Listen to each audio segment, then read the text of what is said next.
Bienvenidos, chicas y chicos, a este nuevo episodio de Improdcast. Por aquí, Ibrahim Querales con un nuevo video. Nuevamente con mis invitados de estrellas, Stewart Vargas, Gio Malvi y Andilex Suárez, que me acompañan en esta travesía del día de hoy. Hoy vamos a hablar, muchachos, de nuestra experiencia como migrantes. Los tres somos venezolanos y vivimos en tres países diferentes de este continente latinoamericano.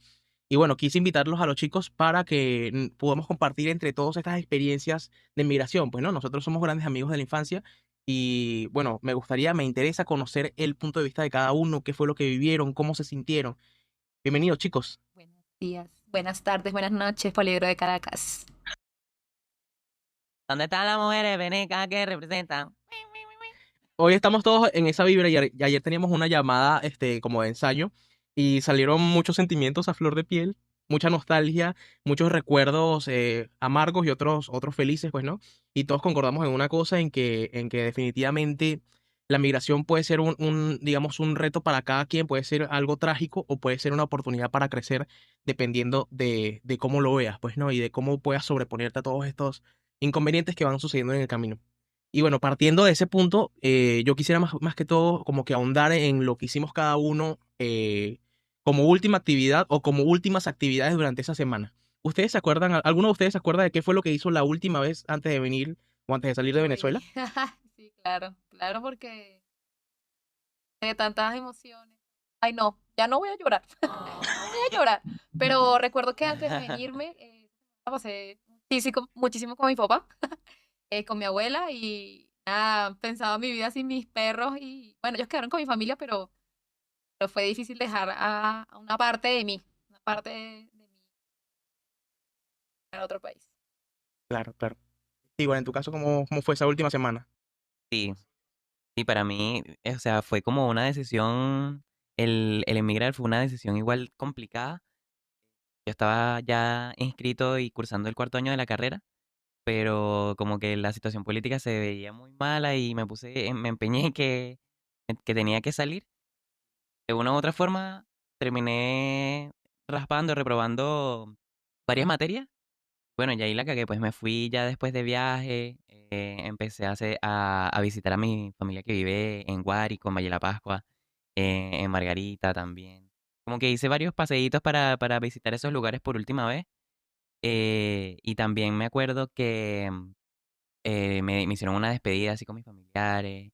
Y recorrí el zoológico de Caricuao por última vez. Wow. Como que ver esas montañitas verdes por última vez desde la ventana, sentir esa nostalgia Ay, así horrible, también. no, no más. Eh, Siento que vamos a llorar. Qué loco, sí. ¿no? Porque, o sea, realmente los tres vivíamos en la misma zona que era Caricuao y quizás para nosotros no apreciábamos, pues, ¿no? No apreciábamos o no valorábamos tener ese contacto con la naturaleza, que, por ejemplo, Caricuao, que es una zona bastante montañosa, bastante verdosa, con bastante naturaleza alrededor, tiene, pues, ¿no? Cosa que, por ejemplo, en mi caso es un poco complicado conseguir en algunos países que son, por ejemplo, en la capital un poco más desérticos, pues, ¿no? En mi caso, Lima. Y o sea, tener eso en cuenta y no valorarlo sino hasta el momento en que ya sabes que vas a partir a otro lugar, es un poco fuerte ya cuando lo recuerdas, pues, ¿no? Creo que concordamos todos en eso. En mi caso, en mi última semana, yo pasé mucho tiempo con mi familia. Bueno, siempre he sido muy unido a mi familia. Salíamos casi que todos los días a comer en la calle y era como que una celebración constante. Era como que si todos los días fuera tu cumpleaños. Siempre te celebraban bien. A donde fueras, te celebraban como que bien, eras un héroe. Pero después, con las semanas, eso se fue disipando hasta el fatídico día o el último día que estuviste en el país, pues, ¿no? Y luego viene ese choque de realidad en el que tú te das cuenta que no estás de vacaciones, en el que ya la cosa toma más seriedad, que es ese día donde cruzas la frontera, bien sea por aeropuerto o por medio terrestre, y te das cuenta de que quizás no haya vuelta atrás. ¿Cómo se sintieron ustedes esos primeros días o ese primer impacto que tuvieron con una cultura completamente distinta a la suya? ¿Qué fue lo primero que pensaron? Bueno, es difícil, es complejo. Bueno, el tema de recordar, ¿no? Porque cuando yo me vine por avión, me acuerdo que para poder venirme por ese medio vendí todo lo que, lo que tenía y, y fue difícil porque el día que yo me fui, mi papá o sea, no lo espera, o sea, no pensaba que iba a ser tan pronto. O sea, él sabía que viajaba ese día, pero él no se imaginaba que ese día iba a llegar. Me acuerdo que cuando le dije, papá, hoy me voy, que esto, que aquello sube, que nos vamos a despedir y esto. Recuerdo que mi papá subió, almorzó con nosotros y cuando nos fuimos, él me fue a acompañar al aeropuerto, me llevó un tío muy querido. Cuando yo volteé hacia la parte de atrás del carro para despedirme y decirle chao, papá, mi papá empezó a llorar y creo que me marcó muchísimo porque nunca había visto llorar a mi papá. Efectivamente sí lo había visto llorar por otras cosas, pero no por ese sentimiento de coño. Ay, ¿se pueden decir groserías acá? Muteen Claro, esa normal. parte. No, Muteen no, esa normal. parte. Como decir, vale, mi hija se va ahí y ahora qué no, el hecho de ver cómo los hijos crecen y se van del hogar, pero cuando llegué a Bogotá, me di cuenta que era real lo que estaba viviendo. No estaba ya en mi país y qué frío se sentía en ese momento porque, bueno, llegué a Bogotá y Bogotá es la nevera. ¿Cómo así llegaste a Frío la de nevera nevera? porque a Bogotá le dicen la nevera, porque realmente es muy frío Entonces, Ah, literalmente sentiste frío físicamente y emocionalmente y espiritualmente. y espiritualmente. Pi, pi, pi. Y Stewart, en tu caso, bueno, tú tienes un caso bien Pi, pi, particular, pi. Stewart, porque tú has pasado ya por dos migraciones. Primero una en Perú. Sí, ya ¿Ah? soy experto ya. Ya soy experto en movilización En humana. movilización humana forzada. Sí. No, yo igual también sentía como una mezcla de miedo, de llanto, porque al final es como morirse, ¿no? Como que estás cerrando literalmente un ciclo en Venezuela y empezando una Volviendo vida a nacer. nueva. Sí, y aparte del miedo ese de saber si en verdad te vas a morir en el camino, porque igual había como mucha inseguridad, en ese tiempo estaban atracando los autobuses y todo eso en la parte de Venezuela. Pero ya cuando salías de Venezuela era como una sensación de, "Ah, mierda, ya está ¡Ay, listo". hay pan! En la panadería hay pan. Sí, Que cuando yo llegué acá a Bogotá, tenía rato que no comía pingüinos. Y ay, lo sí. primero que hice literal cuando llegué a Bogotá, fuimos al supermercado y creo que toda esa semana tragué pingüinitos. O sea, no comía, me los tragaba porque, Dios mío, tenía rato que no comía eso. Claro, y aquí quiero hacer una aclaratoria. Ese es un meme que ya está bien quemado y mucha gente lo usa de manera bien, bien coño de madre en las redes, de que los venezolanos siempre tienen hambre, pero no solamente era por el tema de que la comida era cara, sino que no había comida. Entonces, incluso gente que tenía los medios para poder pagarla no lo encontraba porque no había una crisis de ¿cómo se dice? Sí, El de tema de la cadena de abastecimiento. suministro, pues no había suficientes insumos para poder repartirlo. Entonces, y ese es un tema que también quería tocar. Bueno, muchos de nosotros, algunas personas salieron ya porque literalmente no tenían otra opción, pero no muchos de nosotros salimos, como por ejemplo creo que es nuestro caso, porque vimos que la situación poco o nada iba a mejorar y tuvimos la oportunidad de hacerlo de una manera un poco más acomodada, pues no, no llegando, digamos, con una mano adelante y una mano atrás, como decimos nosotros, sino de una manera un poco más organizada, pero que al final igual era obligatoria, porque por ejemplo en mi caso, yo tomé la decisión como que, no sé, creo que fue como en febrero, en mayo, una cosa así, y ya en un par de meses ya me estaba yendo, en noviembre aproximadamente. Entonces es una cosa demasiado rápida, o sea, tú tienes muchas cosas que hacer en las últimas semanas y empezando, tienes muchas cosas que resolver, muchos asuntos pendientes, y cuando ya llega el día no te sientes listo. No sé si ustedes sintieron eso mismo. Ay, no, Dios mío. Yo me fui como Pedro por su casa. Yo me fui, nadie se enteró que yo me había ido del país, porque fue muy rápido todo lo que sucedió y la manera en la que se tomó la decisión de emigrar a Colombia fue casi que inmediata. O sea, sucedió algo que me llevó a tomar la decisión y creo que nadie se esperaba que yo me fuera. De hecho, cuando me escribían, ¿dónde estás? Y yo, en Bogotá. Oye, estoy acá en Bogotá. Ah, Entonces, fue un choque que realmente no sentí al inicio, sino como te comentaba ayer, lo sentí 4 años después. O sea, todavía estaba el vacío de emigrar y me di cuenta de ese vacío 4 años después que emigré. en tu caso, igual. Disculpe, ¿me puede repetir la pregunta? Estoy igual de qué estamos hablando. Bueno, pero es que, o sea, estábamos hablando antes de que Anilet interrumpiera de cómo fue ese primer contacto con una nueva sociedad, una nueva cultura, hubo un choque cultural. Y en tu caso fue, como te digo, creo que doblemente complicado porque fue dos veces, pues, ¿no? Primero en Perú y luego ahora actualmente en Chile. No, claro, o sea, siempre va a ser un choque. Sobre todo, bueno, en mi primera migración fue porque las condiciones laborales eran horribles. Hay que decirlo, en Perú los primeros meses, si estás informal, igual los trabajos que consigues son trabajos forzados. Te hacen trabajar más de 12 horas o en trabajos que puedes perder dedos, extremidades Ok. y así.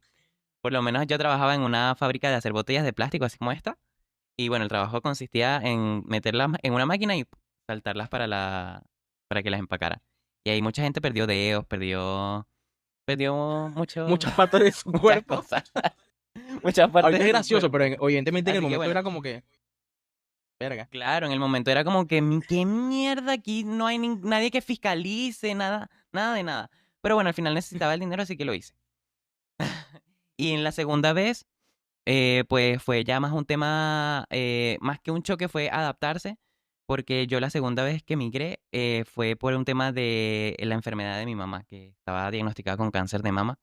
Entonces ahí ya fue el tema de llegar a un nuevo país, aparte al tiro preocuparse por conseguir trabajo, porque sabes que tu mamá en este momento no va a poder trabajar, también va a tener que hacerse tratamientos, no va a saber cómo está. Todo ese tipo de presiones fue como, ¡guau! Un choque súper grande, fue como al tiro ser adulto. Como si ya estaba disfrutando algo un poco de mi juventud en Perú, que ya había logrado un poquito de estabilidad.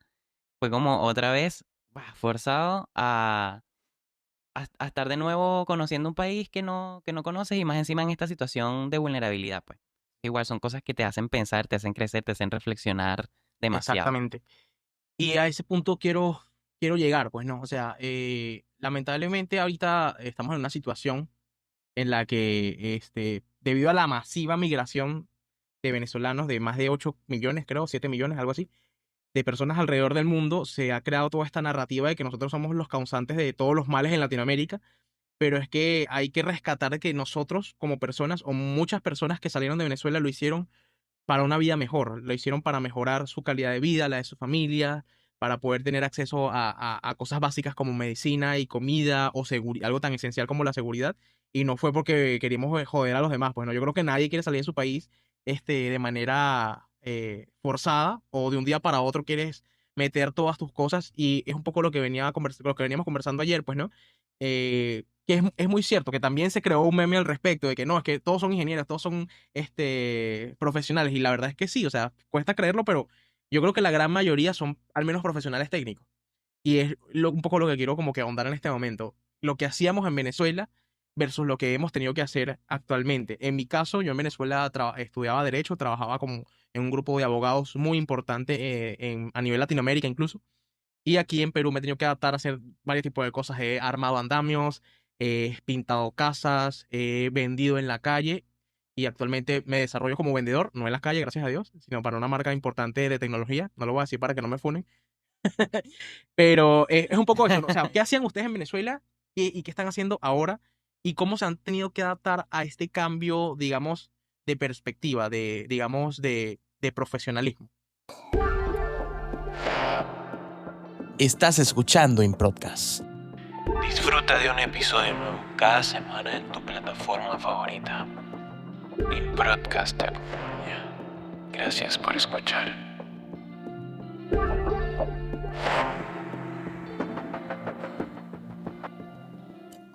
Era feliz. Bueno, en mi Sí. caso, oye, mi vida en Venezuela era totalmente distinta a la que tengo ahora. Yo pertenecía a estas, pues me formé, me becaba, daba clases, iba a un curso de radiología, asistía a clases de alemán, inglés, me metieron en la universidad, quería ver ingeniería civil, mi primer semestre, luego le dije a mi mamá que quería estudiar letras, después que quería ser profesora, Y con todo eso quise, quise y con aplicar todo una eso, beca en Alemania, hacía de todo, hacía de y con todo, todo eso era feliz. y era feliz. Todo estresada. Era feliz, totalmente feliz de estar, un lugar que quizás en ese momento me daba muchas oportunidades, pero pues, que no era así. Cuando migré a Colombia, pues he hecho de todo. De hecho, la ADNILEC de Venezuela dio un paso o sea, se dio un paso al lado y se creó Carmen, para los que no saben, mi segundo nombre es Carmen. Y Carmen en Colombia hizo lo que no se imaginó que iba a hacer. Trabajé en una floristería, aprendí muchísimo ahí, también trabajé como vendedora, asesora, fui supervisora, fui administradora de tienda, trabajé en un call center, viví lo que es trabajar en un call center y creo que fue una experiencia fabulosa. Me reí mucho trabajando ahí. Luego también trabajé como analista de calidad, que también son como labores de un call. Y luego de mucho tiempo de insistir y de mandar muchas hojas de vida y de creérmelo, pude quedar en un trabajo como desarrollador de software junior. Que la ADNILEC de Venezuela jamás se imaginó que iba a tener un trabajo así, actualmente, o sea, el que tengo ahorita, porque de hecho creo que muchas personas en Venezuela me decían como que, ay, tú no eres de eso, a ti no te gustan las matemáticas. De hecho, cuando estaba estudiando ingeniería civil, me acuerdo de una anécdota muy graciosa que entre panas nos pusimos como que, bueno, vamos a vernos las caras y ver qué puede estudiar cada uno, ¿no? Éramos como un grupo Ya. de 10 y todos, no, ingeniero, esto, aquello. Y cuando llegaron a mí, dijeron, ¿tú estudias comunicación social? Y yo así estudiando ingeniería civil y yo, y sí me dio duro, de hecho tuve ayuda de muchos amigos porque a mí el cálculo me dio muy duro y todo eso, pero al llegar a Colombia tenía que establecer una carrera a corto o mediano plazo que me pudiese estabilizar económicamente para poder lograr el sueño de ser músico y jamás me imaginé que esa labor o ese trabajo que iba a realizar iba a ser por la línea de tecnología. Jamás me lo imaginé y la Adnilec de ahora con Carmen es desarrolladora de software. Cabe destacar que o sea, tú te llamas Agnilec del Carmen, Del Carmen, pero, sí. pero se ha creado esta narrativa de Carmen para no tener que dar tantas explicaciones, porque Exacto, eso no- sí. Carmen es como la persona que salió adelante en Colombia, la que dejó ya. al lado su burbuja y nos estamos uniendo ya en una sola persona, pero Carmen, impactada, Carmen. Fragmentada. Es que sí, ayer nos habla, a mí me pareció muy interesante esa historia porque tú al final creas como una dualidad en esa persona que tiene sueños, que tiene metas y esa persona que necesita trabajar Tal también para cual. mantenerse. Entonces es como, eso que me contabas ayer estaba muy interesante, por ejemplo, el tema de sentirse fragmentado. No fui yo, fue ¿Estás Patricia. siguiendo tú? Exacto. Sí, esto es un tema complejo, ¿no? Porque quizás lo que hemos hablado en el podcast anterior, que hablar de salud mental es un tema quizás muy delicado y reconocer que debemos ir es denso, denso por dos, complejo por tres. Y me pasó que yo nunca había tomado tan en serio mi salud mental hasta que llegué a Colombia y me di cuenta que algo no estaba mal, sino que estaba sufriendo internamente porque claramente chocan los sueños que tenía en Venezuela con la realidad que tengo en Colombia.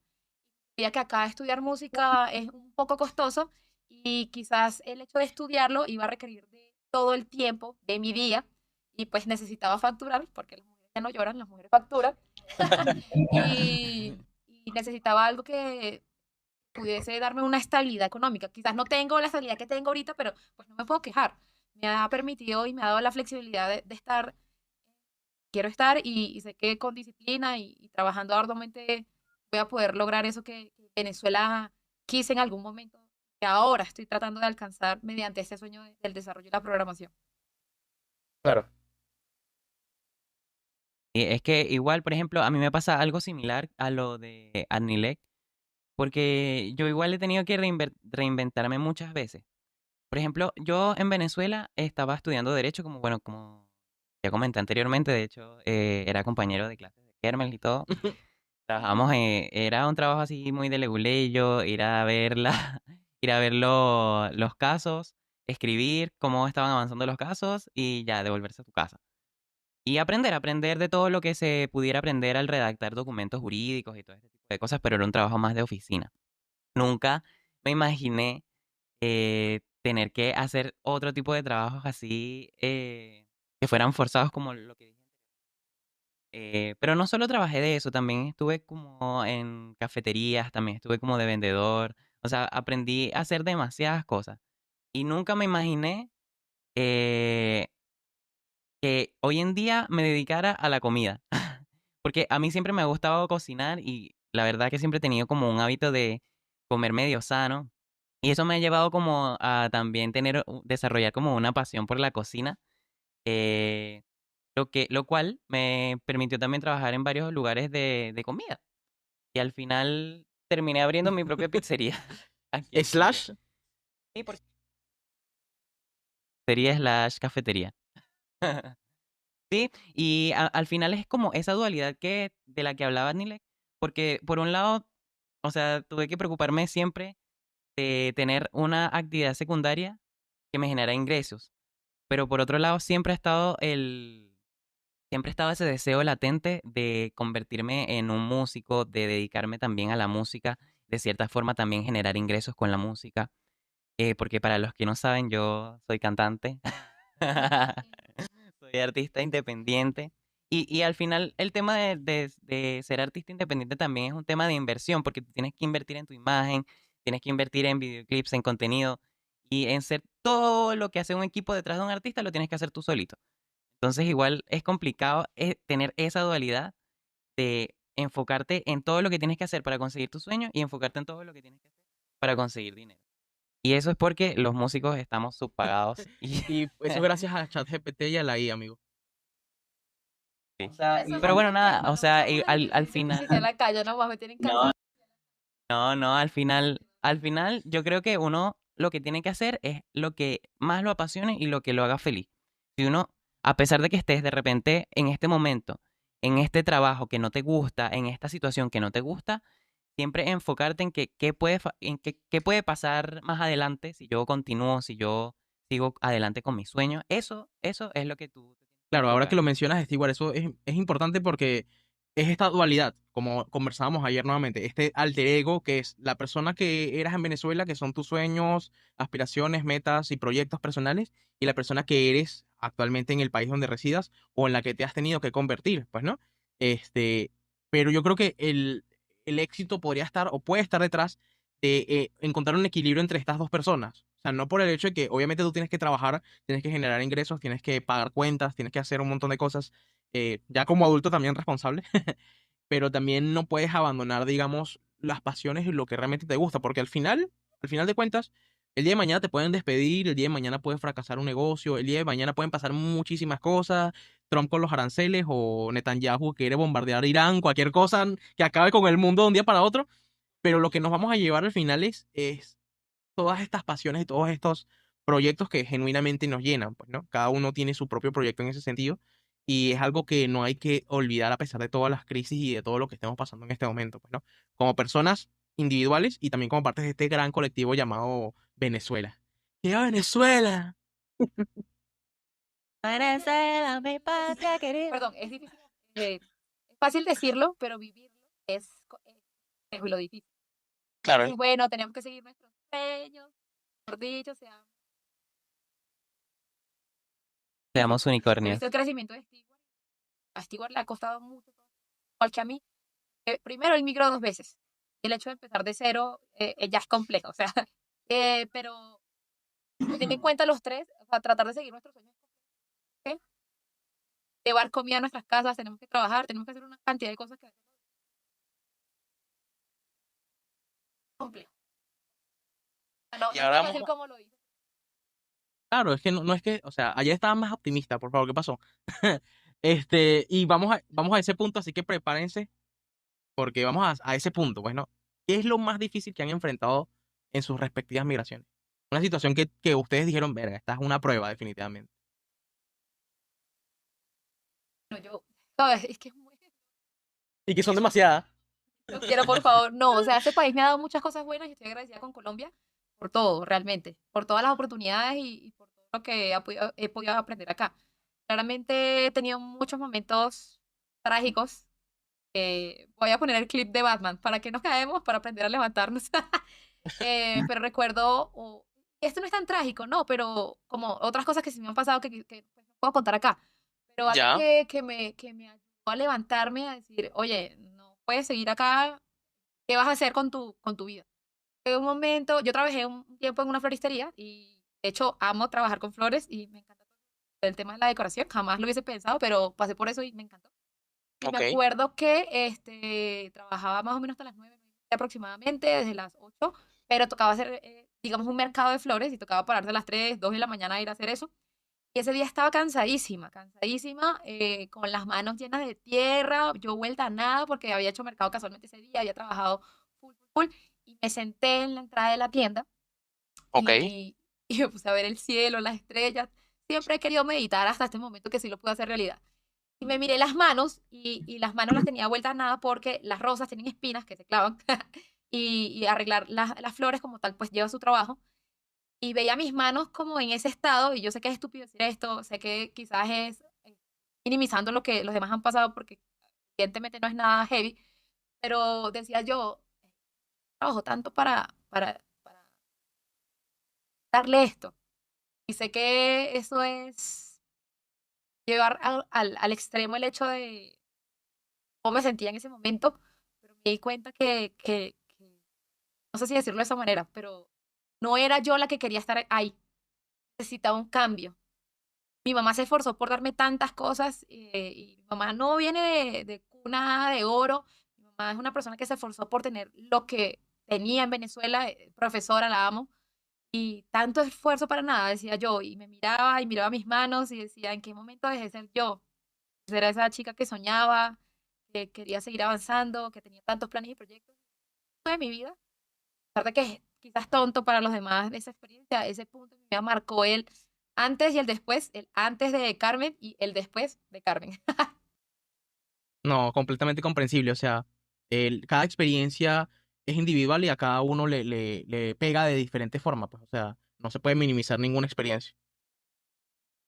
Claro, al final fue como una catarsis lo Sí, que no. tuviste. Claramente he tenido peores momentos, pero de los peores he aprendido que me puedo levantar y puedo sacar provecho para no sentirme ya peor de lo que ya me siento. Pero ese momento específico marcó hizo la creación de Carmen. Creó a Carmen. La bautizó. ¿Y tú, Ibrahim? ¿Y tú, Ibrahim, cuál ha sido Ay, ese no. momento Ah, difícil su para madre. ti? Realmente he tenido muchos momentos. O sea, de los casi 8 años que llevo acá, la mitad han sido buenos y la otra no tan buenos, por diferentes cosas. Pues no, también se atravesó el COVID y toda la vaina. Pero una que sí fue como que mi punto de quiebre en que yo dije, no, yo no puedo estar más nunca en esta situación.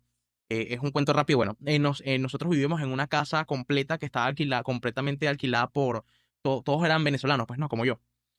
¿Cómo yo llego a esa casa? Yo vivía en otro lado anteriormente, pero por el tema de la pandemia la señora se estaba como que estresando mucho porque a pesar de que nosotros siempre estuvimos pagando al día, pues no, como siempre, la señora estaba estresada porque pensaba que nosotros nos íbamos a ir sin pagar o lo que sea. Entonces ya nosotros estábamos buscando como que otro lado un poco más cómodo, que esto que lo otro. En ese edificio donde yo vivía anteriormente había un señor que nosotros conocíamos de tiempo, que no voy a decir su nombre, pero bueno, ya sabes quién eres. Esta persona nos ofreció la posibilidad de mudarnos a una casa, como decía yo anteriormente, que era como que una casa que estaba como que alquilada completamente por puros venezolanos. Eran puros, como que puros, no departamentos, aquí se llama mini departamento, algo así, pues no, porque es un departamento muy pequeño. Este, y bueno, básicamente nos dijo, bueno, pero yo los puedo recibir aquí, no hay problema, si están teniendo problemas donde están viviendo, X. Ok, nos mudamos a ese sitio y como que al mes, el señor dijo, bueno, señores, todo el mundo recoja sus cosas porque yo vendí esta casa y voy a demolerla. Verga. Nuestra reacción fue como que, marico, me sacaste de un sitio que por más que sea no estaba en la mejor situación, al menos estaba seguro. Me sacaste ofreciéndome villas y castillos de que me ibas a alquilar esto, que ibas a hacer una ampliación no sé dónde, tal. Y al final te pagué y después de que te pagué te vas a poner con esa vaina. O sea, y fue un tema horrible porque al final sí llegaron a demoler la casa, pero nosotros estábamos en una situación bien complicada porque era pleno año 2021. Y aquí en Perú fue uno de los países donde más hubo restricciones de salir y de trabajar. Entonces, justamente estábamos como que en ese tema de que pasaba una semana libre y a la siguiente semana mandaban a todo el mundo a su casa. Y así estabas. Y obviamente los empleadores como que tenían un poco de miedo de contratar gente porque está este tema de si nos vamos o no a la cuarentena nuevamente. Entonces, este señor prácticamente tumbó la casa con nosotros dentro. O sea, fue tumbando piso por piso y nosotros vivíamos ahí, nos cortaron el agua, nos cortaron la luz, llegó la policía y fue horrible porque experimenté de primera mano lo que es el tema de la corrupción acá en Perú porque los policías venían con una actitud desafiante. Claro, es que ustedes son venezolanos, siempre con ese desdén, como que si uno no tuviera derechos, cabe resaltar de que nosotros somos personas, bueno, yo y mi familia, que tenemos nuestros documentos al día, no tenemos ninguna cuenta pendiente con la justicia y somos personas profesionales y trabajadoras. Entonces, coño, que te traten así solamente porque tu documento diga que eres venezolano, fue humillante, realmente, fue bastante humillante. Pero así como hay gente muy, muy mala, así como he tenido experiencias negativas, he tenido experiencias positivas también. Porque en este mismo caso que les estoy contando, nosotros conocimos a un abogado que, gracias a, bueno, por amigo en común de mi mamá, que esta persona, Gustavo, si está viendo este video, muchas gracias, de verdad, siempre te lo voy a agradecer. Fue una persona que no tomó o sea, tomó nuestro caso y prácticamente no nos cobró nada, nos representó. Y gracias a él pudimos como que llegar a un acuerdo con esta gente que estaba demoliendo la casa, que eran los dueños. Que, ojo, disclaimer, al final esta gente no eran los dueños, sino como que habían invadido la casa. Esa vaina fue un peo, una novela. Pero al final, sí, fue una, fue una vaina con un plot twist porque al final el pata no era el dueño, sino que habían invadido esa casa y había como que unos documentos ahí guardados en una vaina toda escondida. Y yo me quedé como que verga, bueno. Gracias a este abogado, como les estaba comentando, al final pudimos llegar a un arreglo en el cual obviamente nos indemnizaron por todas las cosas que se nos dañaron y por toda la situación de estrés y genuino miedo, porque hasta llegó gente armada a la casa para intimidarnos. Este, Pudimos salir bien parados, gracias a Dios, y eso quedó ahí. Y a partir de ahí yo dije, yo no, definitivamente yo no puedo pasar nuevamente por una situación como esta. Felizmente, desde ese momento no ha habido algo tan grave como eso, pero creo que esa fue la situación que yo dije, a mí no me importa si yo soy de este país, si me van a deportar al final o si siempre voy a tener este estigma, pero yo no vuelvo a permitir que mis derechos sean pisoteados de esa manera. Jamás. Y yo estaba ahí Yo- y fue una escena muy loca. Fue como, literal, fue como una película entre de Y maleantes, drama. de Drama derecho, legal. de drama, de veneco. Cine venezolano. Yo vivía como, yo vivía como a menos de una cuadra y me iba para allá todos los días para hacer bulto, así para que no los echaran así a la fuerza y grabábamos con el teléfono. Porque en realidad lo que estaban haciendo era un atropello. Ellos en realidad querían sacarlos De manera irregular, pues, ¿no? La fuerza. así sin previo aviso. Sí, de manera irregular, quitándoles la llave, el acceso a sus cosas, sus pertenencias. Entonces igual fue un tema súper Sí. difícil. Yo me acuerdo, Y sí. Ahora lo en recordamos ese con momento risa, no fue pero gracioso. Debió ser horrible en ese momento. Sí, no, fue fuerte, pero bueno, como decíamos, bueno, era como que siempre hay una situación de que te lleva al extremo de que tú, de verdad, tú llegas a un punto que dices, verga, ¿no? ¿Será que yo mejor me regreso para Venezuela? Pero, pero siempre tienes que tomarlo con calma, pues, ¿no? Porque lamentablemente ahorita la situación no está como para regresar, pues, ¿no? Y en caso tuyo, Stewart, que ya me lanzaste la pelota, ahora te toca a ti. ¿Puedes repetir la pregunta? No, mentira. No, en mi caso, o sea, es que han sido bastantes momentos así, catárticos, pero igual una de las cosas con las que más me ha costado es el tema de las redes sociales. Sé que no es algo netamente del país donde estás, pero por ejemplo, al entrar en Twitter, al entrar en Ay, cualquier sí. red social y ver el tema de la xenofobia que hay, al menos en los comentarios, sé que igual no todas las personas piensan así, pero el tema de ver tantos comentarios, tantas Tanto cuestiones de odio. xenofobia, igual, sí, tanto odio, igual, bueno, en parte yo igual siento que no estoy haciendo un mal a este país, no soy como un mal aporte, digamos, o que soy delincuente ni nada, pero sí entiendo que la migración, al ser tan masiva, trae de Tal todo. cual. Migra de todo y desafortunadamente los Sí, medios también comen de esto. Entonces, al final, una noticia mala vale más que tal 1000 cual. buenas. Y al final, eso queda ahí mellando dentro de la sociedad. Y bueno, el tema de la xenofobia al final también me afecta bastante porque, como tú lo dices, al principio puede ser algo que veas solamente por redes sociales, pero después puede llegar a ser xenofobia Tal cual. institucionalizada. Como por ejemplo lo que te pasó con el tema de la policía. La Policía, policía. o simplemente también cuando vas a hacer algún trámite, como lo que una vez me contaste también que te pasó a ti, Carmen, que te miraron feo solamente por entregar un Los documento. venezolanos, pero yo soy muy extrovertida, pero evito decir que soy venezolana.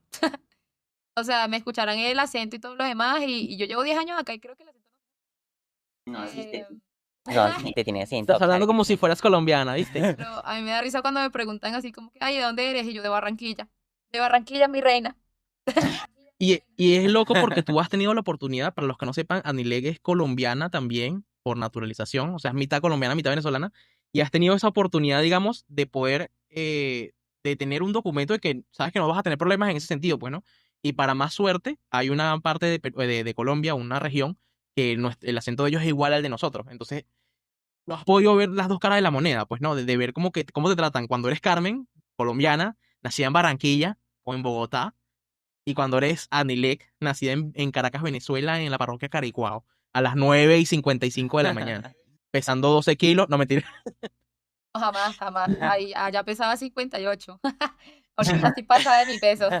Pero claramente yo quiero, es que mira, acá vamos a encontrar de todos. Yo solo voy a agradecer porque en este camino en Colombia me he encontrado personas maravillosas que realmente no me han juzgado, no se han llevado como por ese estigma que hay con respecto a los venezolanos. Y me he encontrado muy pocas personas que es como que es que todos los venezolanos son así. Y yo así como que, hey, cálmate, conóceme primero, mi reina. Tengo contrato laboral vigente. Trato de, y no por, o sea, es que también es como tonto decirlo, pero trato de no decir que soy venezolana para que puedan conocerme y de lo que me conozcan, ahí sí puedan juzgarme.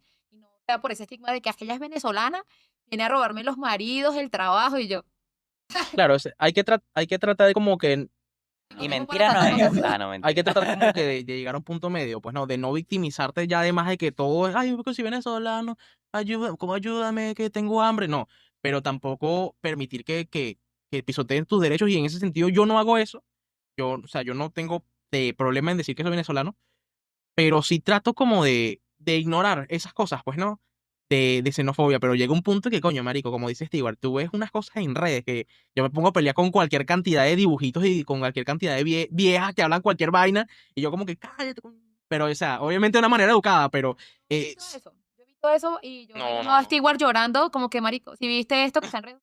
Pero Yo también. acá hay un tema que me pasó con la EPS, o sea, el sistema de salud de acá. Nosotros estamos con régimen contributivo y ya, mi mamá en ese momento que pasó ese evento, mi mamá era beneficiaria de este tema, de esta EPS. ¿Qué sucedió? Que mi mamá sí se le nota más el acento y mi mamá es como más venezolana, ¿no? Entonces mi ya, mamá asistió a su cita Claro. odontológica y resulta que la doctora ya la había atendido anteriormente, pero siempre le había lanzado comentarios como que, ay, qué fastidio los venezolanos. Y mi a su mamá, madre, antes de entrar a la cita, le cancelaron la cita. A lo que la doctora le indicó que básicamente ella era de régimen subsidiado, que los venezolanos esto, aquello, siempre querían que lo atendieran más rápido y yo así.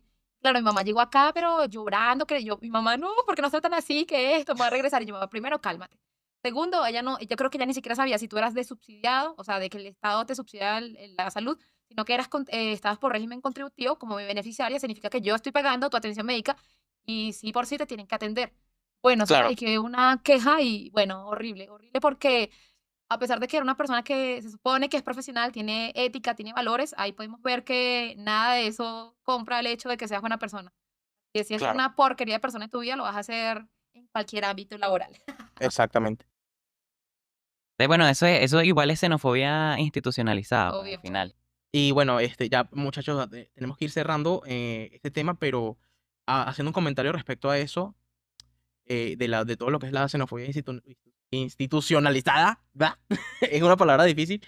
Hay que comprender que también lamentablemente a veces los nacionales de estos países, de estos propios países, pues no, terminan pagando sus frustraciones y responsabilizando a algo más fácil que poder asumir ellos su responsabilidad. Aquí pasa en Perú, no, que los venezolanos somos culpables de todo, pero en realidad, como en el video anterior que saqué del podcast, y lo puede investigar cualquiera, o sea, no estoy inventando cifras ni nada. Realmente muchos de los problemas que hay acá, por lo menos en Perú, son por culpa del gobierno, por temas externos como la economía o las crisis económicas y por una corrupción desmedida. Porque yo siempre hacía esta pregunta, está bien, entraron cualquier cantidad de bandas venezolanas, pero ¿cómo tú pasas por una frontera con un arma? ¿Sabes? ¿Cómo un delincuente puede adquirir armas de guerra como granadas o dinamita o armas automáticas? ¿Quién controla las armas acá en Perú? Las controla el Estado.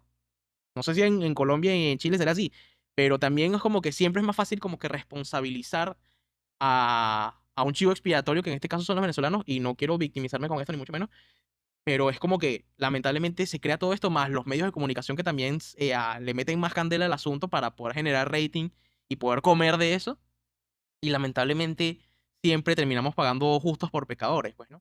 Pero, Claro, por ejemplo, Kermel, no solamente eso, también hay que tener en cuenta que esto no solamente viene del país que nos recibe, sino que también, por ejemplo, los grupos delictivos de Venezuela tienen redes de tráfico humano también en las fronteras con los países, financiados por el Tal mismo cual. gobierno, las mismas organizaciones criminales. Ese es su trabajo, La desestabilizar región. justamente para generar ese odio hacia las personas de nuestra Exactamente. Y nacionalidad. bueno, ya para enfocarnos en algo más positivo y para esto como mensaje final, quiero decirle a todos, incluyéndolos a ustedes, a todos los que están fuera de Venezuela, los que están pensando salir de Venezuela o los que tienen años viviendo en el exterior, que no importa dónde estés, tú siempre vas a llevar el país contigo. O sea, no necesariamente tienes que regresar al país para ser venezolano, no puedes sentir vergüenza porque ser venezolano es una vaina muy arrecha, de verdad. Y a todas aquellas personas, a todos aquellos migrantes, sean de la nacionalidad que sean, no permitan nunca que a pesar de que su país esté en crisis, a pesar de que en este momento esté en una situación de vulnerabilidad, no permitan nunca que les quiten su condición de ser humano. Suena muy utópico con todo este tema horrible que está pasando de las deportaciones en Estados Unidos. Suena muy difícil de creer cuando los grupos de poder utilizan a las migraciones como fichas de cambio, pero en cualquier momento tú puedes ser migrante. O sea, tú que me estás viendo, la persona que está sentada escuchando este podcast, en cualquier momento tú puedes salir de tu país por una mejor calidad de vida, no porque estás buscando joder la vida del otro. Y puede ser tú o puede ser tu generación por venir. Entonces, trata bien al migrante y tú, migrante, no te rindas en el camino porque en realidad todo esto es parte, yo creo, de una enseñanza, de un aprendizaje para poder lograr adaptarnos a cosas buenas y quién sabe, quizás algún día llevar todos estos conocimientos y todos estos aprendizajes para una Venezuela mejor. Seguiremos brillando en modo venezolano. No quiero, ya no, yo ya no quiero más aprender cosas, ya no, estoy harto ya de más Ya lecciones. aprendí mucho. Búscate otro soldado. Colombia ha sido difícil, pero gracias. No, yo igual me he adaptado bastante. De hecho, a cada país que voy, adapto mi acento también. Y creo que igual a ustedes también les ha pasado un Claro. poquito. Porque Estoy- Kermel, Ibrahim habla todo ahí No, bueno, o peruanizado sea, también. sí, bueno, Un un poco poco. limeño, De un hecho, poco lo bueno es limeño. que me puedo mezclar con la sociedad fácilmente, así que no pasa nada. No me van a, si no hablo, no me funan. Pero no, igual obviamente agradecerle a todas las personas que escucharon este podcast y agradecerle a Perú personalmente por todas las cosas que definitivamente he logrado aquí y probablemente en Venezuela no hubiese podido hacer.